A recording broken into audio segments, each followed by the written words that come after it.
পৃথিবীর সবচেয়ে বেদনাদায়ক কষ্ট এটি। তবুও এই কষ্ট লুকিয়ে বজ্রপাতে নিহত ছেলেকে নিজ হাতে দাফন করেছেন বৃদ্ধ বাবা জসিম খান। কিন্তু দাফনের পর থেকেই প্রতি রাতে তার কবর পাহারা দিতে হচ্ছে তাকে। লাশ চুরির আশঙ্কা থেকেই এমন উদ্যোগ নিয়েছে স্বজনরা। ঘটনাটি ঘটেছে মুন্সিগঞ্জের টঙ্গিবাড়িতে। মঙ্গলবার রাত ৯টার দিকে সরেজমিনে দেখা যায় ছেলে আরাফাতের কবরের পাশে বসে আছেন তার বাবা জসিম খান।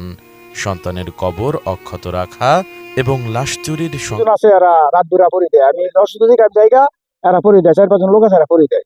পাহাড়ে লাশ চুরি হয় শুনি লাশ চুরি হয় শুনি এই বজ্রপাতের যে মারা যায় এদের লাশ চুরি হয়ে যায়। এই জন্য আমরা এই পরিচিতি হয় আমাদের। আমি চাই প্রশাসনের সাহায্য সহযোগিতা, সরকারের সাহায্য সহযোগিতা। অত্যন্ত মানবিক এবং উদ্বেগজনক। তারা প্রশাসনের দৃষ্টি আকর্ষণ করে কবরস্থানের নিরাপত্তা জোরদারের দাবি জানিয়েছেন, যাতে পরিবারটি এমন মানসিক চাপ থেকে মুক্তি পায়। আপনার এরকম কবর থেকে মনে করেন লাশ তুলে নিয়ে যেতে বা দেখছিলাম, তো এই আতঙ্কে আমরা লাশটা পাহারা, ঠিক আছে, তাই পাহারা দিই। উনি হলো গরিব মানুষ এবং আমারও এরকম সামর্থ্য নাই যে আমি ওনারে বা একটু সহযোগিতা করব। মৃত্যুর পরে যে সবচেয়ে বড় কষ্ট ছিল বাবার, যে সন্তানের লাশ কাঁধে নেওয়া, সে কাঁধে নিছে, সে কষ্টের এখন এই সন্তানের লাশ পড়ে দিতেছে, আসলে নজিরবিহীন।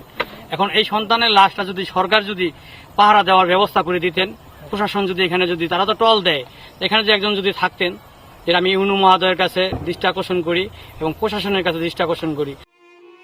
এদিকে গণমাধ্যমে খবরটি ছড়িয়ে পড়লে সেখানে ছুটে যান টঙ্গিবাড়ি উপজেলা নির্বাহী কর্মকর্তা তাহমিনা আক্তার।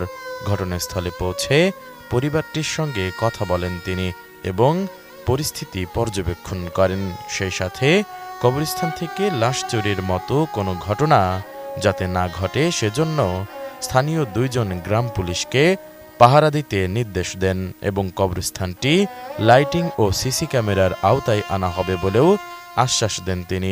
৪ জন গ্রাম পুলিশ সদস্য এখানে দায়িত্ব পালন করেছেন এবং এটা অব্যাহত রাখবেন ওনারা।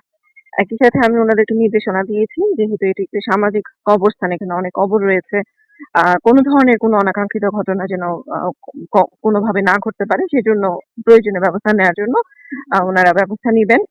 সেক্ষেত্রে সিসি ক্যামেরার আওতায় সেটিকে নিয়ে আসা, বা অনেকে বলছিলেন যে এখানে লাইট নেই পর্যাপ্ত, সেই লাইটের ব্যবস্থা করার জন্য আমি ওনাদেরকে নির্দেশনা দিয়েছি এবং সে অনুযায়ী ওনারা কাজ করছেন। আমাকে খুব দ্রুত সময়ের মধ্যে সেগুলো সম্পাদন করে ওনারা আপডেট করবেন।